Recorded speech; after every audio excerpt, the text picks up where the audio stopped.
신앙생활을 좀 하신 분들은 이 룻기 이야기를 잘 이해하고 계실 터입니다.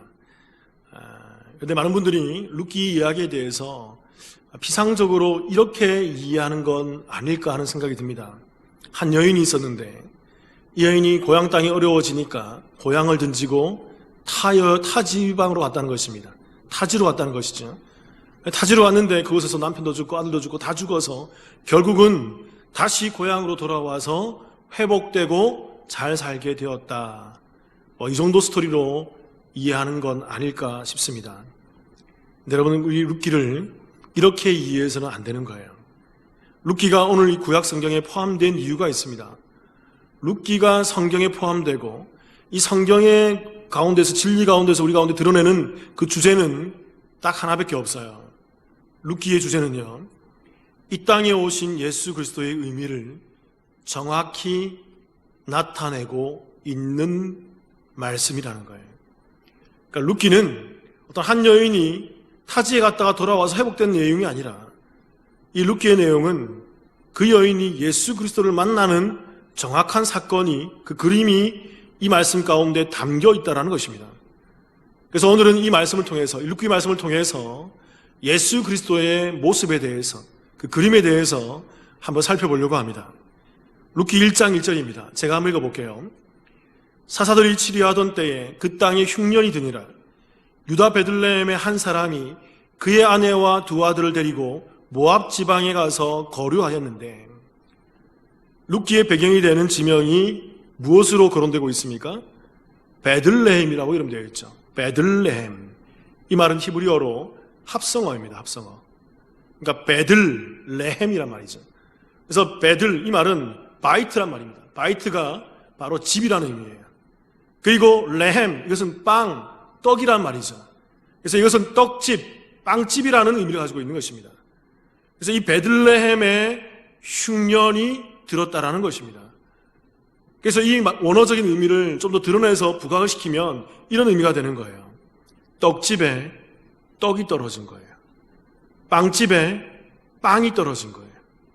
이게 바로 베들레헴에 흉년이 든 사건, 이게 룻기의 처음 그 그림을 그려주고 있는 처음 시작이라는 것입니다. 그 룻기 1장 2절 우리 같이 한번 읽어보겠습니다. 시작.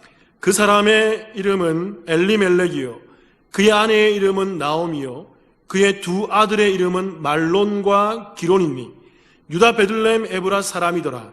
그들이 모압 지방에 들어가서 거기 살더니. 그러니까 베들레헴에 흉년이 들어 먹을 것이 없게 되자 이제 이곳에 살고 있던 그 엘리멜렉과 나오미 두 부부가, 이 가정이 이방 땅인 모압 땅으로 이주를 했다는 것입니다. 이사를 했다는 거죠. 정리를 해보면 이 떡집에, 베들레헴이 떡집에 떡이 떨어지고 떡이 없게 되자 엘리멜렉과 나오미 이 부부가 떡을 찾아서, 흉년이 드니까 어쩔 수 없잖아요. 그래서 떡을 찾아서 모압 땅으로 찾아 들어간 사건이 바로 오늘 룻기의 서론이라는 거예요. 그리고 룻기 1장 3절 제가 한번 읽어볼게요. 이런 말씀이 있습니다. 나오미의 남편 엘리멜렉이 죽고 나오미와 그의 두 아들이 남았으며, 1장 5절 말론과 기론 두 사람이 다 죽고 그 여인은 두 아들과 함께 남편의 뒤에 남았더라. 그러니까 이 베들레헴에 떡이 떨어져서, 떡집이 떨어져서, 떡이 떨어져서 지방으로 이사 갔는데, 타지로 이사 갔는데, 거기서 이 나오미는 잘 살 줄 알고 충족할 줄 알았는데 거기서 남편 엘리멜렉이 죽더라는 것입니다. 거기서 끝납니까? 자기의 전부와도 같은 두 아들이 그 이방 땅 모압 땅에서 죽음을 맞이하게 되더라는 거죠. 그리고 룻기 1장 19, 20절 자, 또 읽어볼게요. 이런 말씀이 있습니다. 이에 두 사람이 베들레헴까지 갔더라. 베들레헴에 이를 때에 온 성읍이 그들로 말미암아 떠들며 이르기를 이가 나오미냐 하는지라. 20절 나오미가 그들에게 이르되 나를 나오미라 부르지 말고 나를 마라라 부르라. 이는 전능자가 나를 심히 괴롭게 하셨음이니라. 이게 무슨 말입니까?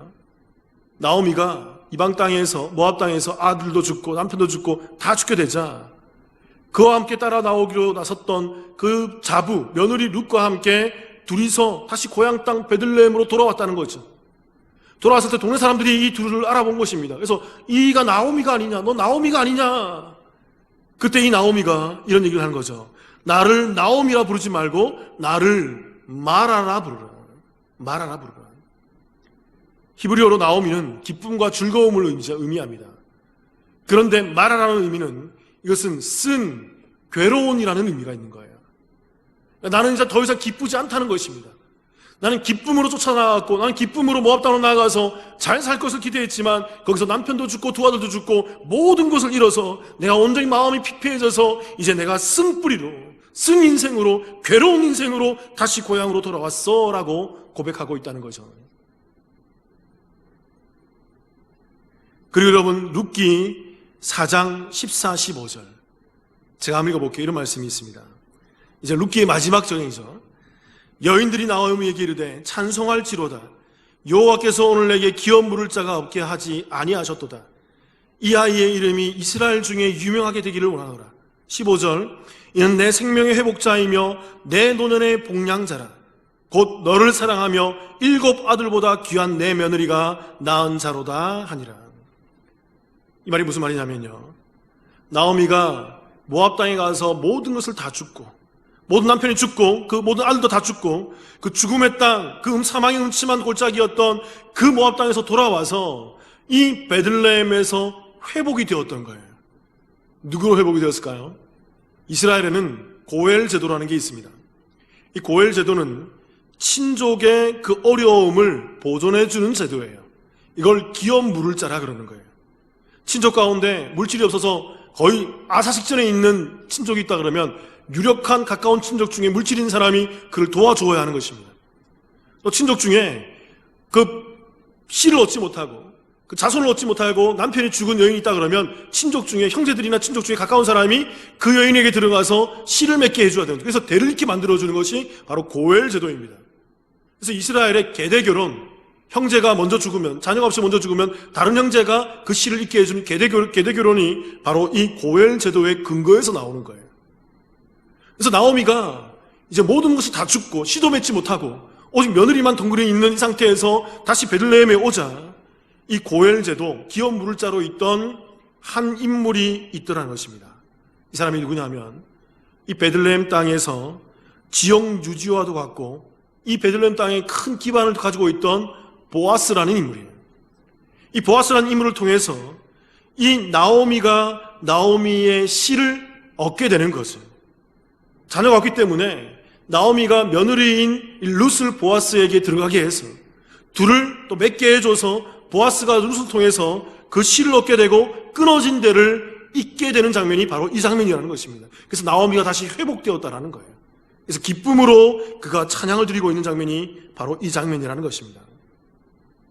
그러니까 여러분, 우리가 룻기를 좀 정리를 해보면요, 룻기 이야기는 단순히 집 나간 사람이 고생을 하다가 다시 돌아와서 잘 살았다는 이야기로 이해해서는 안 된다는 거죠.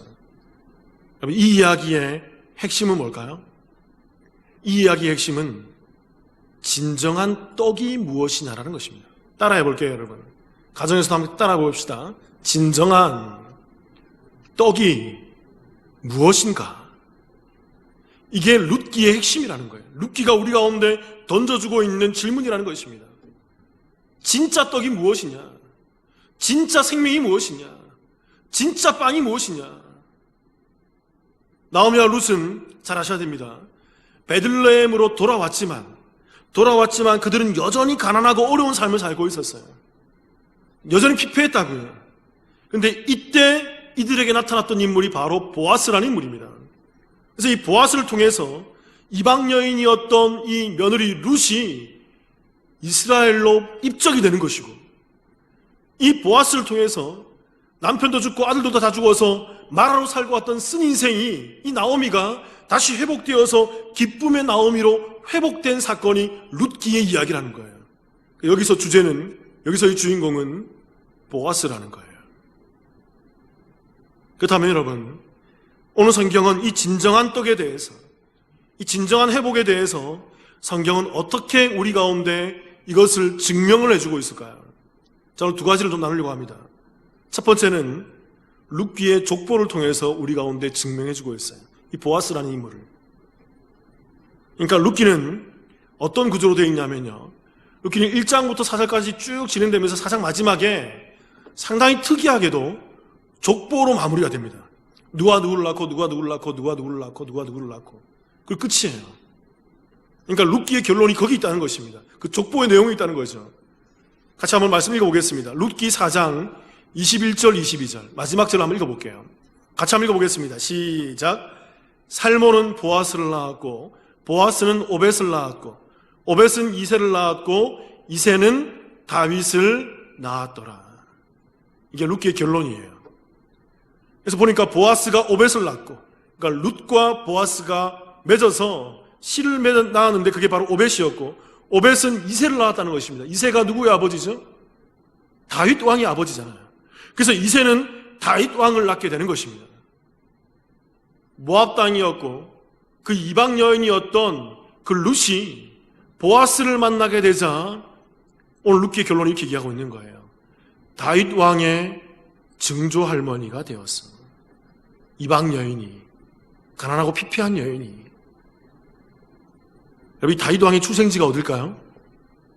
바로 베들레헴이에요. 의미가 있습니다. 우리 이것을 통해서 다음에 두 가지를 각인을 해야 돼요. 첫 번째는 이방 여인이었던 룻이 보아스를 만나자 가장 이스라엘의 가장 그 위대한 가문의 혈통이었던 그 다윗 왕의 가문의 혈통으로 입적이 되더라는 거예요. 그리고 이 여인의 그러한 씨를 통해서 메시아의 족보에 이름이 올라가는 그러한 영광을 경험하게 되더라는 것입니다. 모압 여인이 이스라엘의 위대한 왕가의 혈통으로 입적이 되고 더 나아가서 예수 그리스도의 그 혈통을 잇는 그 족보상의 이름이 올라가더라는 것입니다. 또 두 번째로 마라와 같은 쓴 인생이며 대가 끊어질 위기에 있었던 그 나오미가, 쓴 인생 나오미가 그 고엘제도로 인해서 보아스를 만나게 되자 그가 다시 회복되어서 기쁨의 찬양을 바라고 기쁨의 노래를 바라며 다시 나오미의 그 기쁨을 온전히 회복하게 되더라는 거죠. 누구를 만나자? 보아스를 만나자. 오늘 이야기는 여기에 결론이 있는 것입니다. 그리고 여러분께 질문을 드려볼게요. 예수님의 고향이 어디시죠? 의외로 이걸 모르시는 분들이 많더라고요. 예수님의 고향이 어딘지 한번 봅시다. 마태복음 2장 1절입니다. 한 목소리로 같이 한번 읽어보겠습니다. 시작. 헤로드 왕 때에 예수께서 유대 베들레헴에서 나심에 동방으로부터 박사들이 예루살렘에 이르러 말하되. 오늘 성탄절로 그려지고 있는 예수님 또한 어디에서 출생하시죠? 베들레헴에서 출생하신 것입니다. 떡집에 출생을 하세요.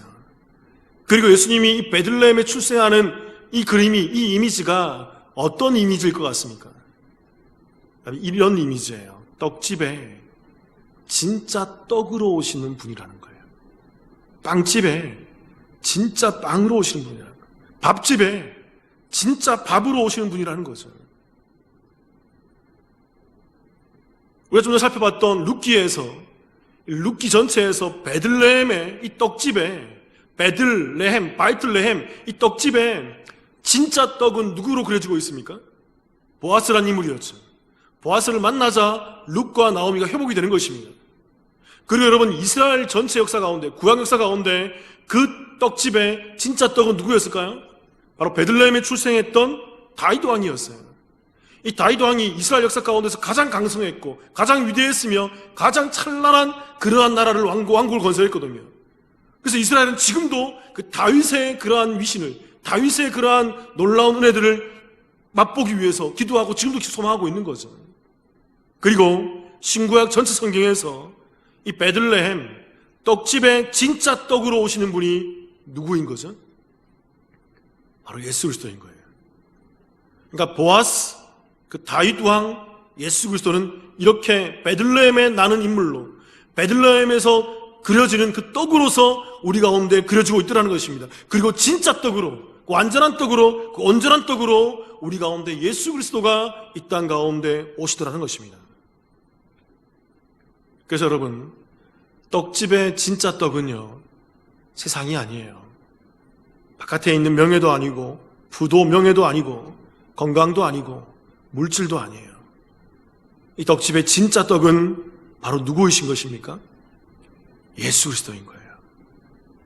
그래서 이 예수 그리스도를 만나는 자들이 이 생명의 떡을 취하는 것이고, 예수 그리스도를 만나는 자들이 마라와 같은 이 쓰디쓴 인생 가운데에서, 마라와 같은 이 코로나19로 인해서 이 쓰디쓴 인생 가운데에서 그 그리스도를 만난 자들이 참 즐거움의 생명을 소유한 그 나오미로 온전히 회복이 되는 거죠. 이 땅이 전부가 아님을 알게 되고, 이 땅에 사는 모습이 진짜가 아님을 알게 되면서 우리의 영원한 소망을 바라보며 영생의 구주를 바라보며 그 예수 그리스도로 말미암아 온전한 회복을, 온전한 생명을 쟁취하게 된다는 것입니다. 그러므로 이 성탄절날 우리가 경배하고 예배하고 찬양해야 될 그 유일한 존재는 바로 이 땅에 진정한 떡으로 오신 바로 그 예수 그리스도라는 것입니다. 우리가 그 예수 그리스도를, 그 생명을 소유해야 한다는 거죠. 다른 것에 관심이 있으면 안 된다는 것입니다. 그런데 오늘날 많은 사람들은 이 성탄절날에도 이 성탄의 의미를 기억하면서도 예수 그리스도가 아닌 다른 것에 더 많은 의미를 두고 있는 것 같습니다. 제가 예전에, 몇 해 전에 어떤 한 신문기사를 제가 읽은 적이 있습니다. 잡지기사였는데요. 그 기사의 내용이 이렇습니다. 어떤 지역의, 우리나라의 어떤 지방에 매년 성탄절 시즌만 되면 어떤 한 지역이 굉장히 그 산간데 그쪽이 많이 힘들어지더라는 것입니다. 그래서 너무 힘들어져 피폐해져서 그 지역을 살리기 위해서 그 지역 주변에 있던 많은 기독교 단체들이, 리더들이 아이디어를 내서 성탄 축제 행사를 기획을 한 거예요. 그래서 크리스마스 시즌 이때 굉장히 많은 소비와 많은 활발함이 있으니까 이때 크리스마스 거리를 만들자는 것입니다. 이 지역에 아주 오래된 그런 지역이었거든요. 크리스마스 거리를 만들어서 축제를 벌이고 그 사람들이 많이 유입되면 많은 그런 사고팔고에 그런 그 물물교환이 일어나고 경제적 효과가 많이 있을 거다라고 계산하고 많은 것들이 증명이 되어서 진행을 해서 이제 곧 실행 단계에 왔어요. 그런데 이것을 반대하는 세력이 있더라는 것입니다. 어떤 세력일까요? 타 종교에서. 종교차별이다. 페어하지 않다. 민주적이지 않다. 왜 너희들만 그러고 왜 이 시기에 너희들이 그렇게 하는 거냐. 이것은 종교차별이야. 좋지 않아. 그래서 타 종교에서 막 조직적으로 또 아주 치열하게, 치밀하게 또 아주 너무나도 지혜롭게 해서 방해해서 무산될 위기까지 다시 갔어요. 거의 안 될 줄 알았다고요. 그런데 기적적이게도 어떤 일이 일어나냐면 그 지역에 있던 그 상권에 있던 상인들이 들고 일어난 거예요. 상인들이 참다 못해서 반대하는 그 종교단체에 찾아가서 피켓 들고 시위를 한 것입니다. 우리가 잘 살아보겠다는데, 우리가 좀 해보겠다는데 너희들이 우리한테 해준 게 뭐 있냐? 너희들이 해준 것도 없으면서 왜 이런 것을 반대하는 거냐? 이 좋은 일을, 이 좋은 아이디어를 왜 반대하는 거냐? 그러면서 막 걸기 대회를 했던 거죠. 그래서 결국은 반대하는 소리가 잦아들게 되고 멈추게 되어서 결국에는 매년마다 이 지역에, 이 거리에 성탄 축제가 성대하게 진행되었다는 거예요. 지금은 전 세계적으로 유명한 그러한 성탄 거리가 진행되는 것입니다. 아마 올해는 못할 것 같아요. 코로나 때문에. 여러분 어떠세요, 여러분? 이 이야기를 좀 들으면 좀 통쾌하지 않습니까? 좀 속이 시원하지 않습니까? 그래서 이 일이 진행되면서 이 모든 일을 바라보면서 상인들과 함께 했던 사람들이 환호성을 지르며 아주 기뻐했다는 거죠. 야, 드디어 진행되었어. 잘 되었어. 근데 여러분, 저는 이 기사를 읽으면서 좀 마음이 아팠습니다. 마음이 좀 아팠어요. 우리는 이 이야기 속에서 오히려 기뻐하기보다는 우리는 더 슬퍼해야 돼요. 가슴이 아프셔야 돼요. 왜냐하면 이 속에는 누가 없는 거예요? 참떡으로 오신, 그 성탄에 참떡으로 오신 예수 그리스도가 있지 않는 것입니다. 오직 세속주의, 세상의 물질과 황금망릉주의, 세상의 상술과 세상의 이기주의만 깔려있는 것이죠. 그래서 그 예수 그리스도의 성탄이 그들에게 이용당하고 있는 것이죠. 참떡으로 오신 예수님보다는 세상의 떡을 추구하며 모압 땅으로 쫓겨나간 그 나오미의 환원성이, 나오미의 그 기쁨에 충만한 모압 땅에서의 모습이 이곳 가운데 그려져 있는 것입니다. 그래서 여기서 터져 나오는 시원함과 환호성은 베들레헴에서 생명의 떡을 찾게 되므로 우리 가운데 울려 퍼지는 그 환호성이 아니라 모압에서 떡을 찾고 있는 나오미와 엘리멜렉의 환호성이었다는 거죠. 그 환호성으로는 그런 모습으로는 다 죽는 것입니다. 다 사라지는 거예요. 거기에는 생명이 없는 것입니다. 그것이 기독교의 본질이 아닌 것입니다. 요한복음 6장 47절 51절을 같이 한번 읽어보겠습니다. 제가 한번 읽어보겠습니다. 이런 말씀이 있죠. 진실로 진실로 너에게 이르노니 믿는 자는 영생을 가졌나니 내가 곧 생명의 떡이니라. 너희 조상들은 광야에서 만나를 먹었어도 죽었거니와 이는 하늘에서 내려오는 떡이니 사람으로 하여금 먹고 죽지 아니하게 하는 것이니라. 나는 하늘에서 내려온 살아있는 떡이니 사람이 이 떡을 먹으면 영생하리라. 내가 줄 떡은 곧 세상의 생명을 위한 내 살이니라 하시니라. 예수님께서 말씀하세요. 자신이 생명의 떡이라고. 내가 바로 생명의 떡이라고. 그 진정한 떡, 그 레헴, 베들레헴의 레헴, 그 떡, 진정한 떡은 바로 예수님이라고 말씀하고 있는 것입니다. 그래서 51절에 이렇게 얘기하고 있는 거예요. 예수님 자신을 향해서 나는 하늘에서 내려온 살아있는 떡이다 라고 말한 것이죠. 그래서 이 떡을 먹는 자가 생명을 소유하고 영생을 소유하게 되는 거야. 이 떡을 먹어야 되는 거야. 이 떡을 먹어야 되는 거야. 사랑하는 여러분, 우리 이 땅의 상술에 취하지 말고 이 땅의 그런 명예와 이 땅의 물질에 취하지 말고 우리 오늘 성탄절날 이 땅에 그 생명의 떡으로 오시는 예수 그리스도를 취하시길 바랍니다. 저와 여러분이 그 예수 그리스도로 말미암아 이 땅에서 참 생명을 소유하는 그 살아있는 하나님의 성도이기를 주님의 이름으로 축원합니다. 자, 진정한 떡에 대해서 오늘 성경은 우리 가운데 무엇을 증명하고 있을까요? 두 번째는요, 룻기에 드러나 있는 시기를 통해서 우리 가운데 이것을 증명해주고 있어요. 룻기에서 진정한 떡이 무엇이냐에 대해서 룻기의 시기를 통해서 우리 가운데 증명해주고 있다는 것이죠. 룻기의 배경이 되는 시기가 이 룻기서에 기록이 되어 있습니다. 이 시기가 참 중요합니다. 룻기 1장 22절이에요. 우리 함께 같이 읽어보겠습니다. 시작. 나오미가 모압 지방에서 그의 며느리 모압 여인 룻과 함께 돌아왔는데 그들이 보리 추수 시작할 때에 베들레헴에 이르렀더라. 그러니까 나오미가 그 모압 땅에서 그의 자부 며느리 룻과 함께 베들레헴으로 다시 돌아온 그 시기를 오늘 룻기가 정확히 기록하고 있는 거죠. 그때가 언제라고요? 보리 추수 시작할 때에 베들레헴에 이르렀다라고 얘기하고 있는 거예요. 그러니까 이 보리 추수하는 이 시기에 룻이 나오미와 함께 이 베들레헴에 이르렀는데 이때 이 베들레헴에 보리 추수하는 일이 진행이 되는 것입니다. 그리고 나오미는 그 자부 룻을 그 타작마당에 보냈는데 룻이 마침 거기 갔을 때 그 보아스의 밭에 가서 그 나달을 줍고 있더라는 거죠. 그리고 그 가운데에서 보아스를 만나게 되고 이 보리 추수기 가운데 보아스를 만난 룻이 다시 회복이 되는 그 이미지를 그려주고 있더라는 것입니다. 여러분 잘 보십시오. 이 이스라엘에서 보리 추수하는 시기가 굉장히 중요한 시기예요. 이때를 히브리어 이스라엘 민족 가운데에서 뭐라고 얘기하냐면 아빕월이라고 부릅니다. 아빕월. 들어보신 분 있나요? 아빕이라는 단어가 보리란 말이고요. 아빕월이 보리 추수하는 시기를 아빕월, 보리 추수 시기다라고 얘기하는데 이 아빕월의 특징이 뭐냐면 이때 보리의 줄기가 튼튼해지고 보리가 막 익기 시작하는 때인 것입니다. 그래서 이 아빕월 때 이 보리를 추수해야 되는 거죠.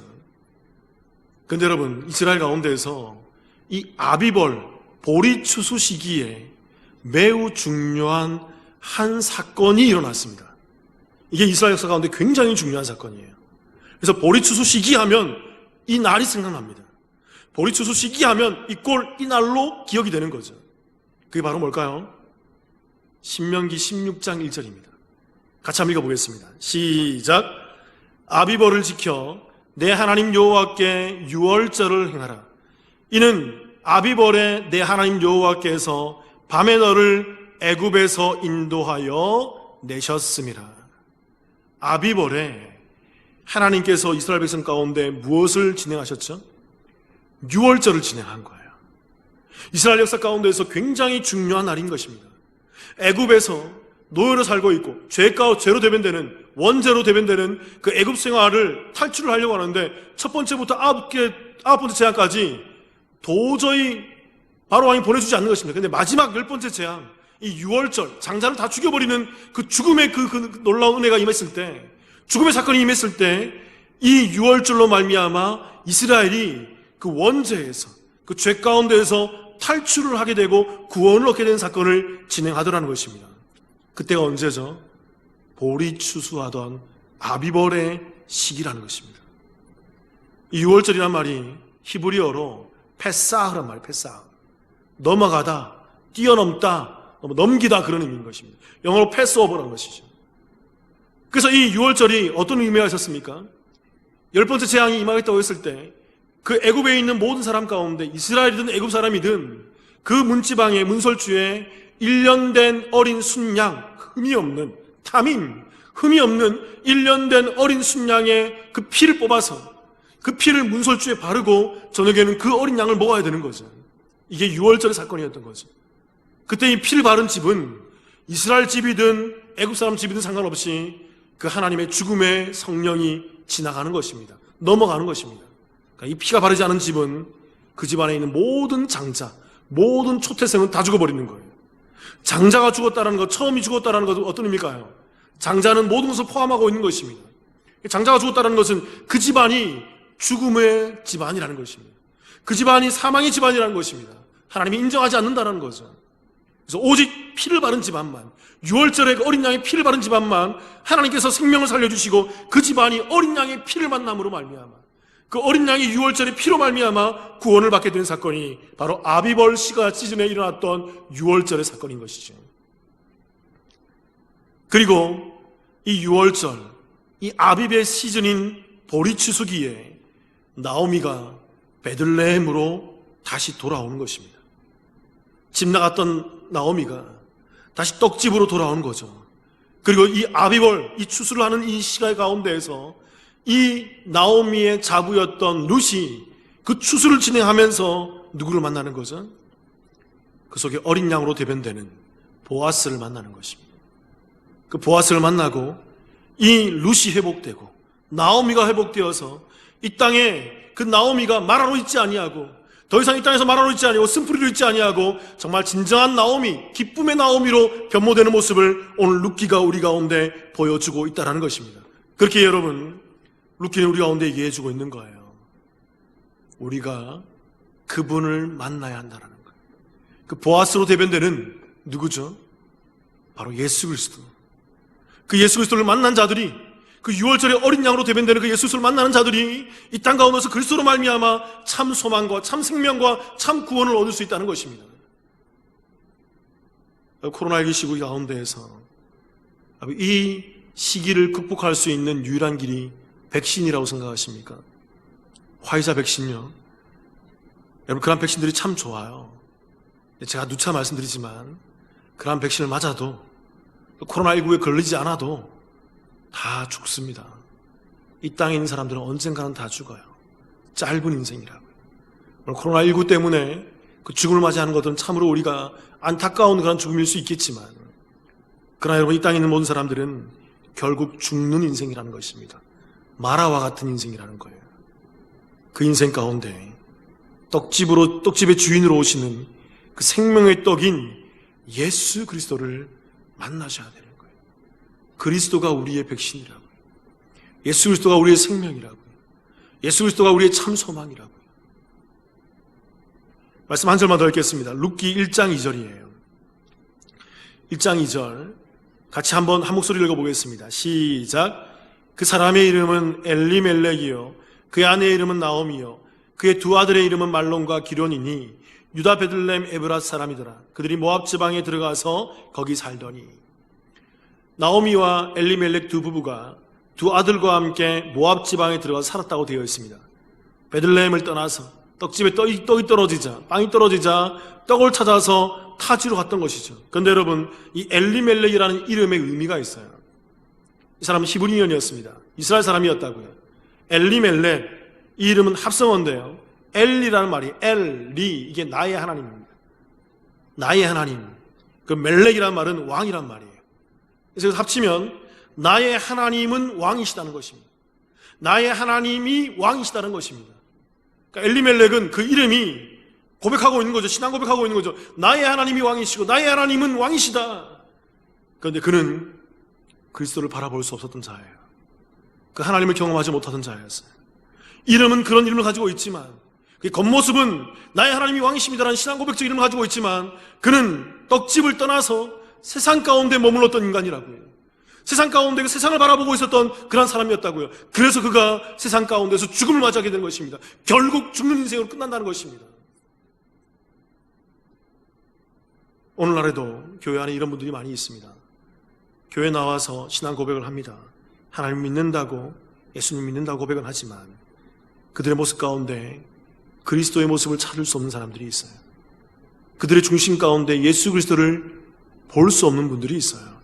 겉모습은 선지자이지만, 겉모습은 성도이지만, 겉모습은 예배를 드리고 있지만, 겉모습은 기도를 하고 있지만 그들의 중심 가운데 예수 그리스도를 믿었던 흔적들이 없는 거죠. 그 보아스를 만났던 흔적들이 없는 거죠. 어린 양의 피를, 그 문설주의 피를 발랐던 흔적들이 없는 거죠.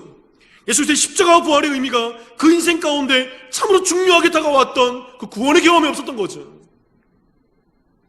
그래서 그들은 엘리멜렉인 것입니다. 겉모습은 하나님을 고백하지만 실상은 죽어있는 자들이에요. 실상은 죽어가는 자들인 것입니다. 이들은 참떡이자 생명의 떡이요 영생의 떡이신 예수 그리스도를 모르는 자들이고 믿지 못하는 자들이며 이해하지 못하는 자들인 거죠. 오늘 말씀을 빗대어서 얘기하면 떡집에 다니고 있지만 떡을 소유하지 못한 자들입니다. 빵집인 이 교회에, 이 떡집인 베들레헴에, 이 교회에 나와서 예배를 드리고 있지만 이 교회에 나와서 떡을 취하지 못한 자들이에요. 참떡을 취하지 못한 거예요. 사랑성도 여러분, 오늘은 성탄절입니다. 이 땅에 그 베들레헴에 참떡으로 예수님이 이 땅 가운데 오신 날이에요. 생명의 떡으로 오셨습니다. 그래서 우리는 이 성탄절 속에서 세상적 이 코로나19의 상황과 세상적 여러 상술에 취하지 말고, 이것에 현혹되지 말고, 이 가운데에서도 우리는 그 코로나의 백신만 바라보는 것이 아니라, 이 세상의 물질만 바라보는 것이 아니라, 세상의 이기만 바라보는 것이 아니라, 이 가운데서도 우리는 구원과 영생을 바라보며 나를 구원하신 예수 그리스도를 인해서 그 구원 받았음에 감사하며 구원 받았음에 즐거워하며 그리스도로 말미암아 이 땅을 나오미로 기쁘게 살아가시기를 주님의 이름으로 축원합니다. 우리 옆사람과 함께 인사를 나눠볼까요? 이렇게 인사를 해보겠습니다. 떡집의 주인을 만나셨습니까? 한번 옆사람과 인사 나눠보세요. 부부간에, 부모 자녀간에. 또 이렇게 인사를 해볼까요, 여러분? 당신은 참떡을 소유하고 계십니까? 정말 당신에게 참떡이 있습니까? 기도하시겠습니다.